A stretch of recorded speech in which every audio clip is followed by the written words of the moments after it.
All right. Well, gentlemen, welcome to Deconstructive Criticism. Thanks for having us, Aron. Yes. We're looking forward to it. So have I. Normally I do this with only one guest because that's what my Zoom and microphone can handle. But now I've rented this space for a bundle of NFTs, and I'm ready to interview two people at once, which is why we're doing it on video. Because I want my listeners to be able to see you guys because you're speaking in English, and they might not be able to tell your voices apart unless they have faces attached to them. That's not usually a problem given how different we are. Yeah. But yeah.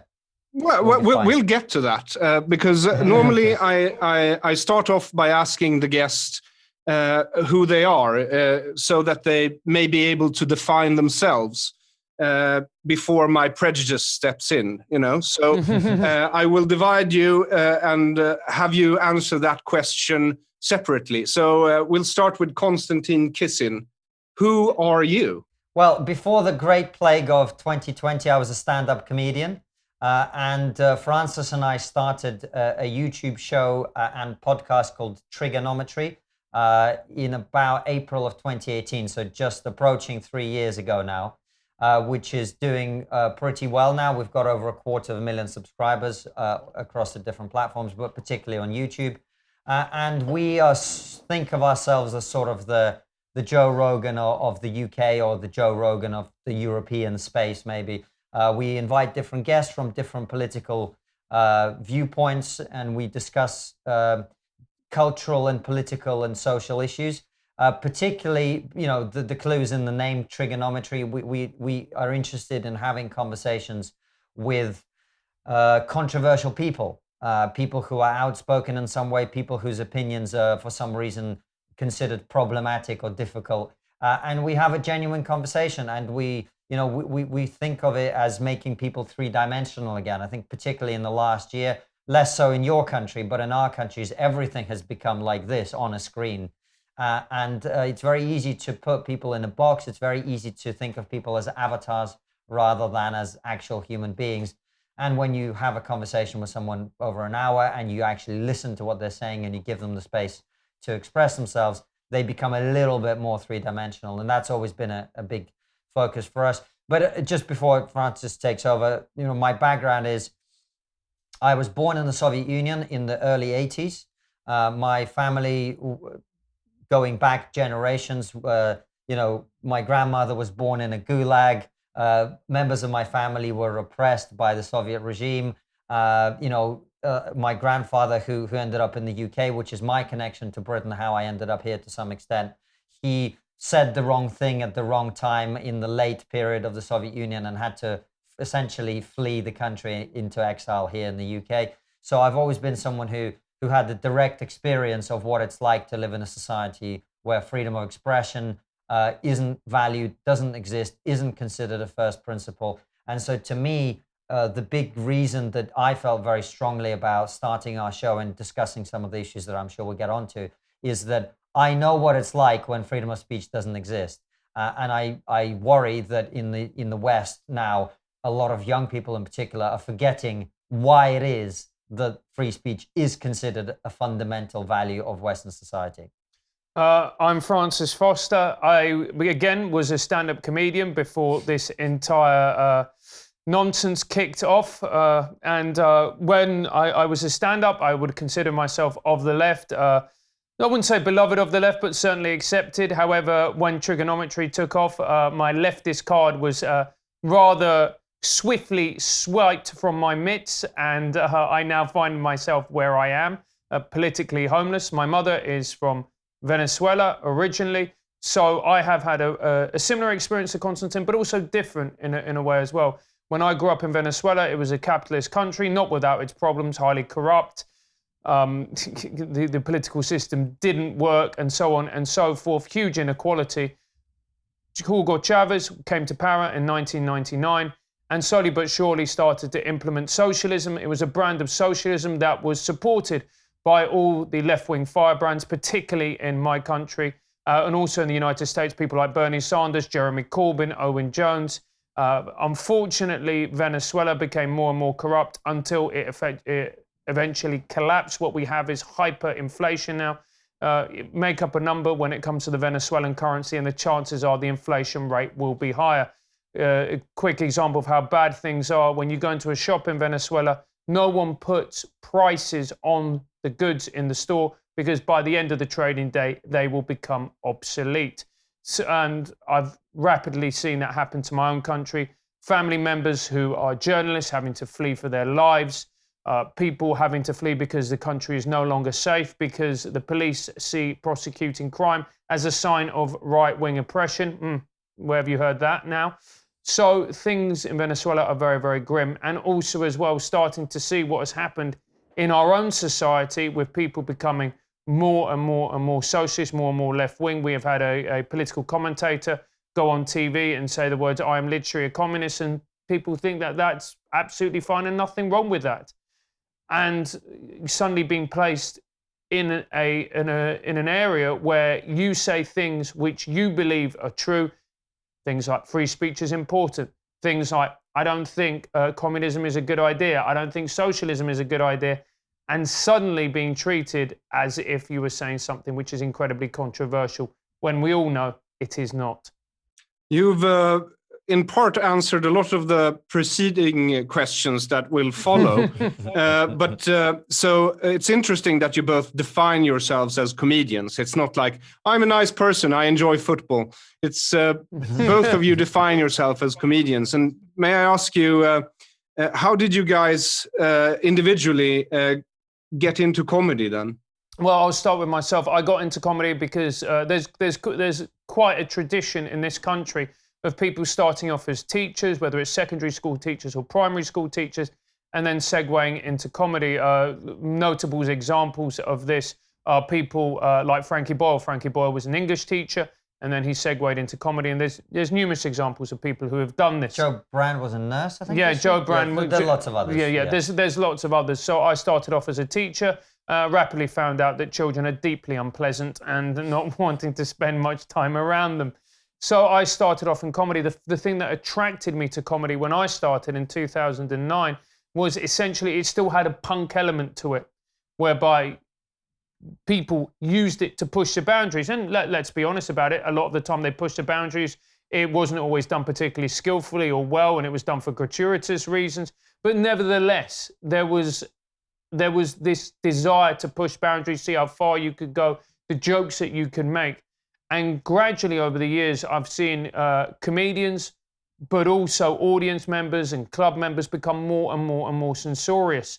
And the thing that I find particularly worrying when it comes to comedy is actually how you now see comedians applauding when other comedians are deplatformed, have their Twitter accounts cancelled, when there's been a mass pile-on. And to me, that seems to me the very antithesis of being a comedian, because if you think about the comedians that we both love and respect, whether it's, a George Carlin, a Patrice O'Neill, a Bill Hicks, or, whoever it may be, this would be the very antithesis of what these people stood for. Mm. Yeah, and for me, in terms of getting into comedy, I probably got into comedy quite late, only about 7 years ago.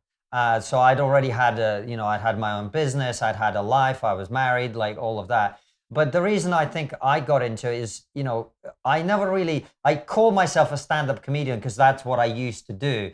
But I always thought of myself more as a satirist, and I was more interested in satire than comedy. The reason for that is that I was looking at people like Francis mentioned, George Carlin, Bill Hicks, and yes, these are people who had jokes, but they were also trying to say something about the society that they lived in. They were trying to expose some of the things that were happening in society that they didn't agree with. And, we think of people like Bill Hicks now as just this great comedian who had a great reputation. Actually, his last appearance on Letterman was cancelled, and it wasn't shown for about 2 decades, I think, afterwards. And then you watch it now and you go, there's nothing he said there that was even offensive, let alone worthy of not being shown. So I think I've always thought of it as the job of comedians and satirists was to be the person who's saying something now that 20 years from now, everybody will go, well, yeah, of course. But then in that moment, it's difficult and it's controversial. And I just found myself being increasingly frustrated with the comedy environment itself, where in terms of the industry. It became super woke, super progressive, completely uninterested in anything that pushed any boundaries. In fact, the way people pick comedians for television or whatever else it might be seems to be the opposite of that. As the blander you are, the better. So yeah, I think with the YouTube show that we do, we've started putting out a few comedy sketches and things like that. It fills that niche for me much better than the stand-up comedy career that I had in the past, where, as every comedian now knows, you have to do your least interesting material in order to succeed. Unless you're playing to your own audience, then there's a bit of a difference. But when you're coming up in the comedy circuit, you have to censor yourself. You have to neuter yourself. And I was so uninterested in doing that. In many ways, I'm glad we had a pandemic and we had a lockdown, because it just allowed me to be free of all that. And frankly, I have zero intention of going back to the comedy industry per se. I still have a lot of creative things that I want to do. We together have a lot of creative things that we want to do. But just going back to that woke insanity is not for me anymore. I did do a gig a couple of nights ago, one of these Zoom gigs, and I did some of the stuff that I thought was very funny. And some of it went okay. Some of it was confronted with abject horror. So it's very, very interesting how the more honest that you are, the more that you do the comedy that you want to do, the more you realize that some people will love it and some people will be absolutely alienated by it. But when you're exposed to a comedy club crowd, night in, night out, you get used to denying those parts of yourself which, dare I say it, more interesting, more controversial. And you can't do that type of material. I mean, well, you can, but the reaction is not going to be consistent. And if your reaction is not consistent, then you're less likely to be booked. Yeah. That's a simple fact. Well, and look, I'm aware that we're sounding like two whiny, sort of like alt-right Nazi adjacent comedians or Which whatever. is what we are. No. But the reason I'll tell you, Aaron, when I started noticing it, I used to have a couple of routines. One was about someone being racist to me. I have since apologized, Aaron. Don't worry about it. And what I found, it was almost always the people from an ethnic minority background, from an Indian background, a Pakistani background. And we have a very diverse city here in London, right? There's lots of people of every background, or black people or whatever. They would always laugh, and it would always be the white liberals who would sit there and look around and go, ooh, am I allowed to laugh at that? And that's when I was like, come on, it's funny, but you're too afraid to even express yourself in that way. And that's when I was like, yeah, this is getting frustrating now, And what is it they are afraid of? They're afraid of being judged by other people. We live in a society now where everyone is constantly second guessing themselves and making sure they don't say anything the wrong way, don't make the wrong noise, don't laugh at the wrong joke, don't, whatever. And the polls have showed this, in this country and in America, over 65-70% of people now feel wary of expressing their actual opinions for fear of criticism. The polling consistently shows that all over Western countries. And comedy is a place where that is bound to hit as well. And when did this start, approximately? How many years ago did you notice? Well, I was talking to a comedian who regularly appears on TV, who has now since blocked me. Not on Twitter, not because of anything I've done, but because of the people that I've interviewed, which will tell you something. But I remember talking to him, and he was saying circa 2005 was the peak of the UK circuit, in that you could talk about anything. And that the audience would pretty much, provided you did it well and skillfully, they would go with you. But over time, we've seen a gradual erosion. And I think Brexit, like everything, Brexit acted as a catalyst. It acted as a catalyst for the culture war. It acted as a catalyst for things like political correctness. It acted as a catalyst within comedy as well. And I think after that happened, people became more and more sensitive and more withdrawn, because, everything became binary. You were either Brexit, you were Remain. You were either pro-EU, you were racist. And as a result of that, you saw comedians who had never once been political all of a sudden go out and do material about everyone who voted Brexit is thick, stupid, white, and racist. And I think when that happened, that really created a wedge and divide. And people actually started to feel that if they laughed at certain jokes, that therefore reflected their positions, their opinions, and also as well their moral standing. Yeah, can I just say, we both voted Remain, so we're very good people. We're not racist at all. I understand, and we'll be getting back to you not being racist. But how's that Brexit thing coming along for you guys? Because it's like you broke up with the rest of us, but you still have your stuff in our apartment. Yeah, well, look, who knows? I think the pandemic for us has taken over. I think it looks like there will be a lot of short-term discomfort. In the long run, it probably will be okay. And let's be honest, in terms of the whole vaccination thing, the EU really hasn't covered itself in glory. And I think that's opened quite a few people's eyes. And you know, if you're Remain voters like us, you're looking at the last few weeks and you're going, maybe we were right to leave.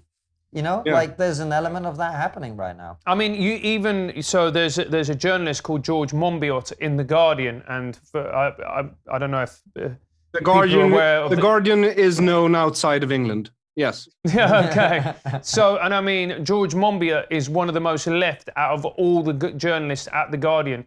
And he actually published a tweet about why he's changed his mind on the European Union. A lot of people have been forced to reconsider and change their position, even the most staunch Remainers, because of the EU's conduct regarding the vaccines. Yeah.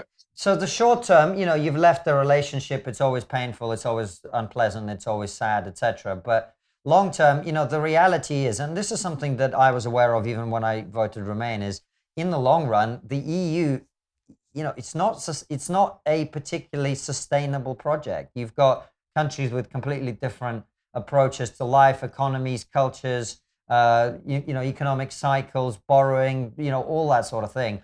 Trying to be wedged together in one political union, but now also economic union, and it's probably long term not sustainable. So we might look back 20, 30 years from today and think, thank God we left.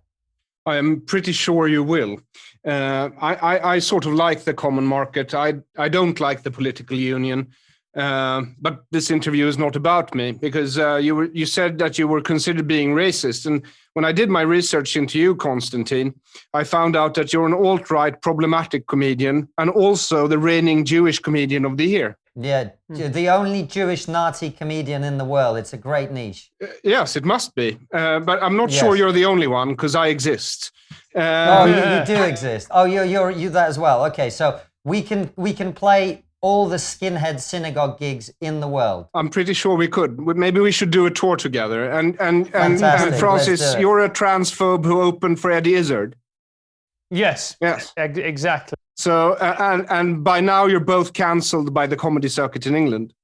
Look, I don't like to say that we've been cancelled, because it puts you automatically in this whiny position.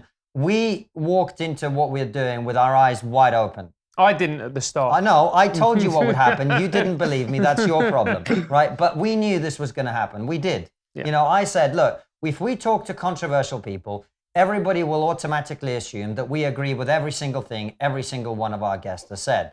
And it's the most moronic position ever. We've interviewed a guy called Lord Andrew Adonis here. He is like the arch Remainer, you know, the character. If you were to draw a caricature of a somewhat deluded but very sort of passionate Remain supporter, that's Andrew Adonis. And then in the same year, we interviewed Nigel Farage, the architect of Brexit. And equally, you know, we've interviewed other people on the left. We just released an interview with the co-founder of Extinction Rebellion. I saw it. We'll be very happy to hear that, right? So pass that on, please. Yes, I liked it, even though, you know, I don't agree with him necessarily. Yeah, but the thing is, we don't agree with lots of our guests necessarily. You know, for example, Francis and I couldn't be any more liberal when it comes to drug policy. You know, we think drugs, for the most part, should be decriminalized, etc. But we've had social conservatives like Peter Hitchens on our show talking about why, you know, marijuana is the root of all evil and whatever, and we can still have a conversation. And to me, that's valuable. You know, Yeah, I think we walked into this with our eyes open. We knew that people wouldn't like it. And yes, there are lots of people on the comedy industry circuit that wouldn't want to book us and wouldn't like us. There are also people who would book us and who do like us. And I think there are legitimate people who have been cancelled, who've had their livelihood taken away, who've been doxxed, who've been harassed, who've been physically attacked, who've lost jobs. That's not happened to us. We've done reasonably okay out of it. We have a successful podcast. So, it's a trade worth doing. And I think it's really important for people like us who do discuss cancel culture, who give a voice to people who've actually been cancelled. Is that why you started TRIGGERnometry? No, we started TRIGGERnometry because we wanted to understand what's happening in the world. We noticed as comedians that, as I said, you go on stage and you say a joke that 2 years ago was funny and now is the reaction. And like, what happened? Why was that? Why is suddenly, we used to be able to have a conversation with people from different political views. Suddenly, no, you must think this. And it started to feel a little Soviet or a little fascistic to me, like this whole thing of there's only one opinion and anyone who doesn't have that opinion. And we, first of all, just wanted to understand what's happening. Now, 3 years down the line, we have a better understanding. And yes, now we do see, as a show with a significant subscriber base, we do see that we have a responsibility to illuminate some of the things that are not being covered by the mainstream. And one of those is what happens to people who don't conform with the narrative. And give you an example, we had a guy on the show last year called Nick Buckley. And this man, he has an MBE? He has an MBE. He has an MBE, which is it's called Member of the British Empire. Basically, you're recognized by the state as having achieved something very important for your society. And the reason he got this is he ran a charity in Manchester which dealt with underprivileged young people and helped them to get off the floor and on their feet and succeed in life and thrive and make the best of themselves. In inner city Manchester, very mixed, diverse intake of people that he worked with, etc. Well, he made the mistake last year of reading the BLM manifesto and saying, there seems to be something other than just opposition to racism. This seems a little Marxist to me. This seems a little whatever. He said that in public and he got fired from his own charity. Yeah, I listened to that interview and it fascinated me. And there was one other interview, the Mackey one, I think. Was that the name of the historian? David Starkey, sorry. I just, for some reason, want him to be named Mackey. You want him to be Scottish. You're desperate for him to be Scottish. Yes. Yeah. But, and he said something, and then I saw the first interview you did, or at least the first one who was posted to YouTube. And you were talking with some liberal guy from the Financial Times. He was a foreign correspondent. Gideon Rackman. Yeah, and he said, it was so interesting to me because it's a few years old now. And he said something about, well, we know that Russia tried to give money to the BLM to do protests. And this was about the previous election, the one between Hillary and Trump. And then this summer, we saw huge protests before the election between Biden and Trump of BLM-inspired protesters. And I actually did the same thing in my podcast when the BLM protests started. I went into BLM's webpage because it's online. Anyone can access it. And I read their manifesto, and then I read some interviews with the founders, and they say, or at least 2/3 of them say outright that they're trained Marxists. So it's quite obvious that they want to dismantle Western society as we know it. Exactly. Yeah. And the thing is people who have not experienced really, hardcore socialism, communism, they see nothing wrong with the words, overthrow capitalism, abolish the police, because they've always lived in this system. They have no understanding, and to use the word, of how privileged they are, how lucky they are. It's only when you've seen the system collapse that you realize that if we don't have the system, what we have is chaos. And look, I believe everybody should be allowed. If you believe that capitalism should be abolished, good for you, and you should be allowed to go and to go and make your voice heard. But what I do not agree with is what happened is using racism as a way to transmit your ideas as an anti-racist platform, and also smearing and intimidating people who disagree with you and using the word racist against them as a way to shut them up. It's repellent and awful. Yes, but it seemed to have worked quite beautifully. So why do you think that so many comedians now all over the world are starting shows like ours, respectively? I mean, you mentioned Joe Rogan, and you see yourselves as sort of the Joe Rogan of the UK. My name is Aron. I'm a comedian. I started doing this in 2016. That's way later, I think, than I noticed it, because Sweden is a social democratic country. I think partly you notice the resistance against this totalitarian movement, or these totalitarian movements, if there's some sort of intersection between socialism and Islamism and wokeness and Islamism. It's kind of strange. But here in Sweden, there's been no resistance to it, because we're a consensus society. So if there's a new idea that, everyone should agree on, we just do that and then move on. And it's just as totalitarian as it was before. So, I noticed a harder time getting booked after a while, but I started out doing Fritzl jokes in my career, so that might have had something to do with it. So why do you think so many comedians over the West are starting podcasts like this now? Because there's quite a few. I think, there's quite a few. I think, Aaron, it's because, to use a term, we are the canaries in the coal mine. We're the ones who are at the coalface. We're the ones who play with the boundaries of what is and what isn't acceptable. And when you feel the boundaries subtly change over the months and years, and you know that your jokes haven't changed, your approach hasn't changed, the topics that you're talking about haven't changed, but all of a sudden jokes that used to work 1 or 2 years ago, now no longer working, or maybe just getting a sharp intake of breath, you start to understand and realize that the culture around you is fundamentally changing. And I realized when something was going on was when I did a joke that always worked and it didn't, right? And I was talking about it with my friend who's a comedian. I went, well, I don't understand. The joke is intelligent. The joke, dissects this particular, idea, blah, blah, blah. And he went, yeah, but it feels racist. I'm like, well, what do you mean? He goes, well, you talk about that and that feels racist, and that means people feel uncomfortable and that they don't have permission to laugh.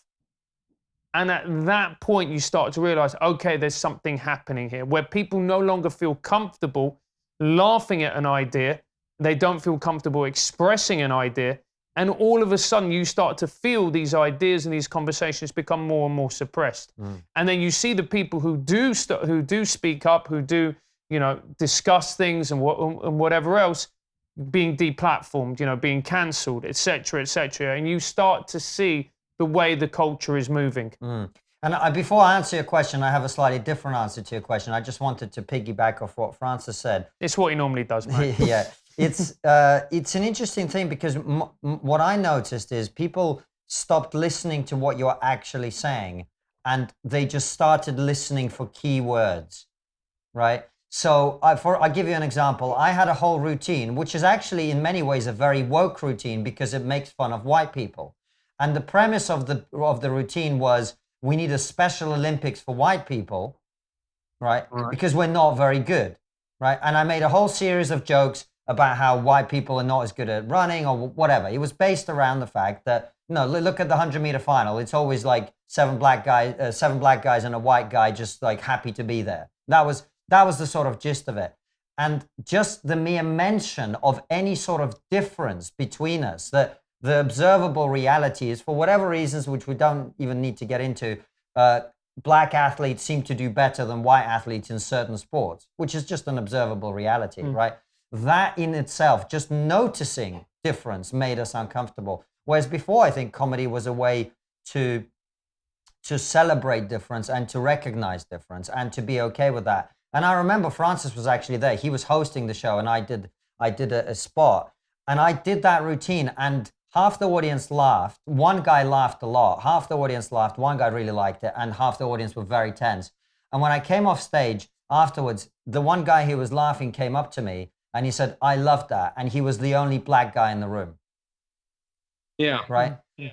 And that's when you know something is odd, something is off. When I was making fun of white people, and why people are uncomfortable, but not because I'm making fun of them, but because even the mere mention of race has come up. But anyway, to answer your actual question, I think the reason that comedians find ourselves a lot in this space is that great comedy is about finding some kind of truth about life, about human beings, about different groups, whatever. And we've been trained to pursue the truth. And we now increasingly live in a society where you're not supposed to do that. You're not supposed to look at what the truth is. As you said in Sweden, you're supposed to look at what is the consensus? What is my neighbor saying? What is the media telling me to think? What are other people around me? What are other comedians talking about on stage? That's what you're supposed to believe. And if your reason for getting into comedy was you wanted to find the truth, maybe prod a bit, explore a bit, find the boundaries, find the lines, trying to get to some kind of thing that we all know is true. Well, you're not actually allowed to do that in comedy anymore. So where else do you go? Well, it seems that the internet and YouTube and podcasts is the place where those conversations are now happening. I think that's probably the reasons that people have got into. And that's why, there's so many successful shows in this space because people are so hungry for it. And it's interesting, Aron, that, I am encouraged by some things. We had a comedy gig here in London called Comedy Unleashed. I'm sure you'll be familiar with some of the people who used to perform there and maybe the night itself. And also, we're talking to a few TV people about getting some of our comedy sketches and stuff like that on there. And they know. They know. They see, as we say in English, the writing on the wall. They feel the tide is changing. They feel that the general public, ordinary people, they don't have the appetite of the same jokes about the same politicians. Trump is orange, Boris Johnson is fat. All of that has got boring now. And I think, I've always thought that there will be some kind of revival at some point. And I think it may be coming. I'm optimistic. I think people, TV commissioners are seeing ratings plummet. And they are more and more aware that the content that they're producing, particularly the comedy content, is not to the palate of the majority of people, particularly in this country. And look, if you anecdotally, you talk to the plumber or the electrician who comes to your house and they go to me, oh, what do you do? I go, I do comedy. And this is always how the conversation will go. They went, yeah, I used to love watching comedy back in 2000, whatever else. I used to love this particular show, that particular show. But I'm going to be honest with you, mate, I watch it now and I'm like, nah, it's not really for me. I find it all a bit boring because it is the same type of jokes presented by the same type of people with the people who believe and see the world in the same way. But they're different colors now, and that's the most important thing, right? Yeah. They're different. They've got different faces. Different colors. Yeah. And look, and people are also aware that they're being talked down to, they're being lectured, and they're being patronized. And people don't like it. It doesn't matter who you are, where you're from, what job you do, all the rest of it. People want to make up their own minds. And they will make up their own minds because they're adults. And when comedy stops treating people like that and instead uses it as a medium to regurgitate the correct opinion again and again and again, well, it's no longer comedy anymore. It becomes a tedious lecture. I'm very happy to hear it. I hope you're right, because if England turns and the US turns, then maybe comedy will... Because as far as I'm concerned, comedy has been dead now for a few years. And doing what I do in Sweden is basically flailing in an endless night for the light switch. But yeah. I will say this. My partner, who is very, very left-wing, progressive, all the rest of it. We talk about this and back and forth, and she said to me, like, when I was in a moment of despair, I'm like, this isn't going to work because X, Y, and Z reasons. Said something to me, which I always stand by, particularly now, is that capitalism always wins. And it just does. Capitalism always wins. If you can make money out of it, and you're going to get an audience, and people are going to enjoy it. Well, then I have a piece of bad news for you. Klarna, one of the IT miracles of Swedish engineering, it's a payment solution for online payments. Maybe you've heard of it? Klarna? No? If you shop online enough, you'll sooner or later come across it. they are now helping the Americans to sort of sort through businesses which are black owned and Hispanic owned, or then maybe owned by white people. It's all made in China, so I mean it's all made by the same skin color, but they're helping to divide up so that you can actually shop online. You can buy a pair of jeans from someone who is black instead of someone who is not black, for instance. Yeah, well, Francis has his mother, as he mentions every single episode and live stream, is from Venezuela. Therefore, this is a Latina-owned business right here, and we're going to be just fine, Aaron. Yeah, we're very progressive. So, may I ask, because you've been doing this now since 2018? Indeed. Yeah. Yes. So, being comedians, having interviewed all these interesting people, what have you learned? What is the problem and what is the solution? Well, I'll tell you what I've learned, and it's a reflection both of the guests that we've spoken to, but also some of my own thoughts about this and my own experiences, different things I've seen and read, etc. To me, this is a civilizational issue, and you put your finger on it earlier when we were discussing BLM. We are in a battle between people who want to preserve Western civilization and the things that make it Western civilization, and people who don't realize that if you change everything, all the good things that you have will not remain in place, right? If you destroy the system in which you live, which has many flaws, by the way, I accept this completely, and I think one of the greatest challenges for people on the right of center is to address the issue of inequality in our society. There's been a lot of research which shows that inequality is bad for everybody, including very rich people. And I think that's an issue that everyone needs to think about and to target resources at. But fundamentally, it's a battle between people who want to preserve Western society and people who want to destroy the fundamental principles that make it Western. Freedom of expression, freedom of research and science, rationality, the scientific method, logic, reason, all of these things that came out of the Enlightenment, which were modeled on antiquity, some of the ancient Greeks and Romans, whose laws and approaches and philosophies we inherit to a large extent. There's essentially people who are coming to say that all of that is evil, racist, slavery, oppression, blah, blah, blah, blah, blah, and must be torn down. And it's sort of, it's a tale as old as time. We've seen it. Every great empire, every great civilization gets a little bit bored of itself at some point. And I think that's where we are. We are in the struggle for the future of Western civilization. And The things that I have learned from it is this idea that everybody's a two-dimensional character, a person or an avatar to be destroyed is simply not true. We're all three-dimensional. We are all human beings. And most importantly of all, this idea that you can have simple solutions to deeply complex problems is just wrong. It's false. It's completely childish. The example of BLM. We're going to abolish capitalism. We're going to overthrow the police, and all of a sudden racism is no longer going to exist. Well, I'm sorry, that is just not going to happen. And in fact, what is going to happen is you're going to unleash a whole load of other problems with your very simplistic solution. And you see that right the way through. You don't only see it on the left, you see it on the right, you see it, all these narratives that people just regurgitate constantly.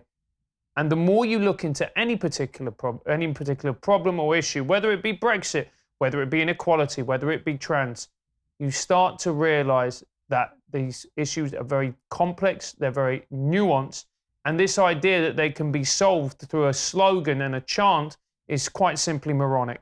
Yeah, I'm not as optimistic as you guys, because when I look at it, I mean, Sweden is kind of special. It's a small country, and we are very consensus-seeking and afraid of conflict. And freedom of speech is sort of a new concept for us. We got it with the EU when we entered in the early 90s.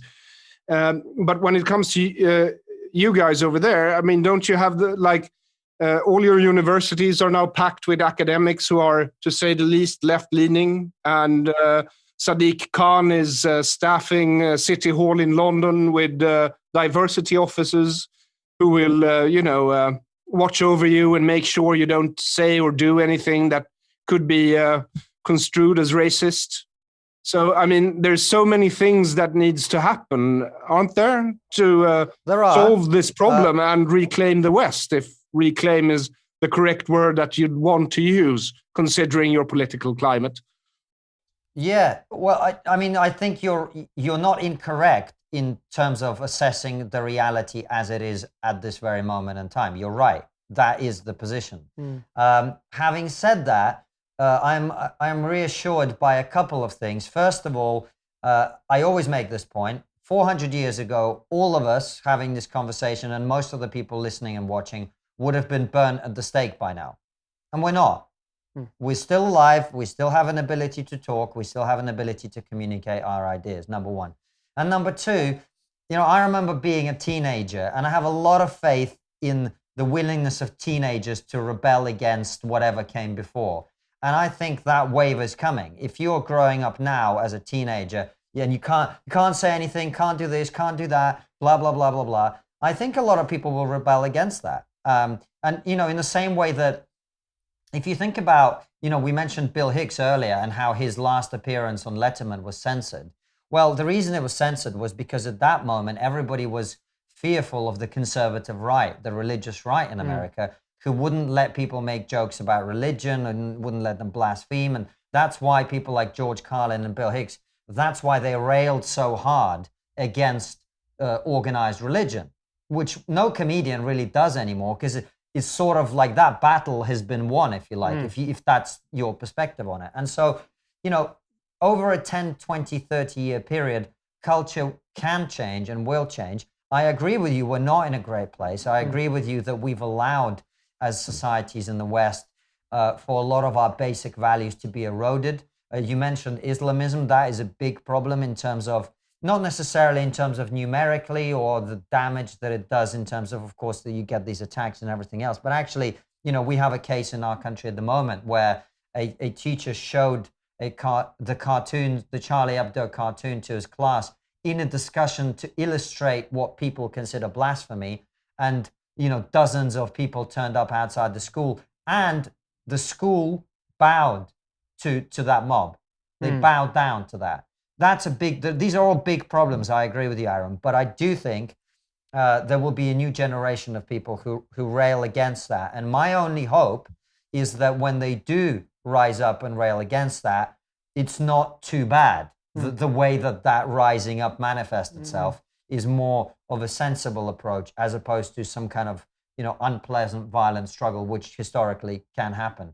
So I do think there's a backlash coming. And that's why, we talk to people on all sides, because we're trying to create a space where people can realize actually we're all human and we do have a lot more that brings us together than separates us. And we mustn't ever, including those of us who are, concerned about all this woke stuff and whatever, we must never allow ourselves to become the thing that we hate and to put people into these two-dimensional pigeonholes and say, oh, this is a bad person, this is a good person, and then get rid of all the bad people. That's how it's always done. We mustn't ever become that. What we must do, however, is to defend our values and to explain why they're important. Because that's what worries me, that the next generation who will rebel against the woke paradigm will be full-blown fascists, just out of spite, if nothing else. Well, it's a legitimate concern. It is a legitimate concern that people will go too far, particularly young people. However, I feel that this is important in that you have to have faith in your fellow human being. You have to, because the moment you just lose faith in them, the moment you start to believe that they do not have good intentions, I think is a moment when all is lost. We have to hope and retain that hope and the belief that things will get better. I think people are waking up. I think people are realizing that this cannot continue. We cannot live in this society where people are atomized, where people are in constant conflict with one another, where everything is racist, everything is an example of white supremacy, everything is about privilege. We can't carry on like this, because if that continues, then what will happen is we live within these little groups and we will constantly look at each other with being wary and with suspicion. And society can't function like that. Now I have a specific question about England, because I think you've answered most of my questions perfectly. I feel like we're doing a test here. He's just given us a grade. That is a B-. You've answered most of our questions pretty well. Here's a Konstantin, B- for you, A+ for Francis. It's good. It's good to be back. Back in the test environment. This is my face, Konstantin. This is my face. I was born looking critical. And it has affected my life poorly. I can imagine. That's not a great face for a marriage, is it? Yeah. No, it's not a great face for a lot of things. I mean, would you like to stare at this while having sex? Yes. I tell you what, though, as a customs officer or a border guard, it'd be brilliant. Yeah. Oh, thank That's you. what you should become, I will make sure to apply because sooner or later I will need another job, I suspect. So my question is about labor and anti-Semitism. And I was wondering, is the anti-Semitism within labor, is it true, or is it an organized campaign by the Israel lobby? Well put. Look, I love the way you look to me. Oh, you're the Jew. Go for it. Go on. Do your Jew stuff. Yeah, go on. Bang on about it. Yeah. I'll go and make myself a coffee whilst he brails on for about 20 minutes about this. Look, Aron, this is another example, just like when you asked me about if we've been cancelled from the comedy industry. I think this is really important that people on our side, as well as on other sides, are careful about this sort of thing. Is there a perception within left-wing parties in many countries, including in the United Kingdom, that Israel and Palestine is a struggle between oppressor and the oppressed? Yes. Is that then sometimes misapplied to all Jews as opposed to Israel as the political state? Yes. Are there anti-Semites in the Labour Party? Yes. Did Jeremy Corbyn, under his leadership, allow those things to go unchecked? Yes. Right. Does that mean that the Labour Party is institutionally anti-Semitic and every member of Labour hates Jews and would put them in a camp if they could? I don't think so. I think we've got to be careful. I think there was a problem in that the issue was not dealt with properly. And the small number of people, and it would always have been a small number of people in the Labour Party who were genuinely anti-Semitic. That meaning, in the same way that when we talk about racist people exist, right? It's not the three of us, but racist people do exist. There are people in the Labour Party who think Jews are inferior or superior by being greedy and shifty and whatever the thing is. There were a small number of those people. Were they dealt with properly? Probably not. I'm wary, though, of these broad brush, the Labour Party is anti-Semitic. What I would say about it is there was definitely a difference of treatment of those accusations in the media in general and everything else, which is, the polls at the time were that over, I think, 85% of British Jews thought the Labour Party was anti-Semitic. Over 80-something% of people thought Jeremy Corbyn, the leader of the Labour Party, was anti-Semitic. A number of prominent Labour MPs resigned from their own party who were Jewish because of the allegations and their own experiences of anti-Semitism in the Labour Party. And I just found it interesting that all those things being the case, it wasn't more of a big deal, if you like. That wasn't more of a conversation. And the reason I say this, imagine for a moment, if you would, that 85% of black people in Britain thought that the Labour Party was institutionally racist against black people. Imagine for a moment that 80+% of people thought that Jeremy Corbyn was racist against black people. Imagine that pretty much every black MP had resigned from the Labour Party on the basis that the Labour Party was racist against black people. I think it might have got more coverage. So I think it's a complex one. It feels like I'm talking out of both sides of my mouth there. I think we've got to be very careful making these broad accusations. But I do think there was a problem within the Labour Party. And of course, obviously, this being politics, this was weaponized by the opponents of the Labour Party, of course, and it would be. So yeah, I think there was a problem. I think it was probably not as widespread as people like to make out to be. And I also think there was some discrepancy in how that was handled by the media. And also, just from a personal experience, and I really don't like talking about this, but I did find that it was very interesting. When people ask me, well, look, you're Jewish, like, what do you think about it? And I'd be like, well, I think there's a problem in some elements of the Labour Party. And I'd get non-Jewish people go, really, but come on, that's just the media.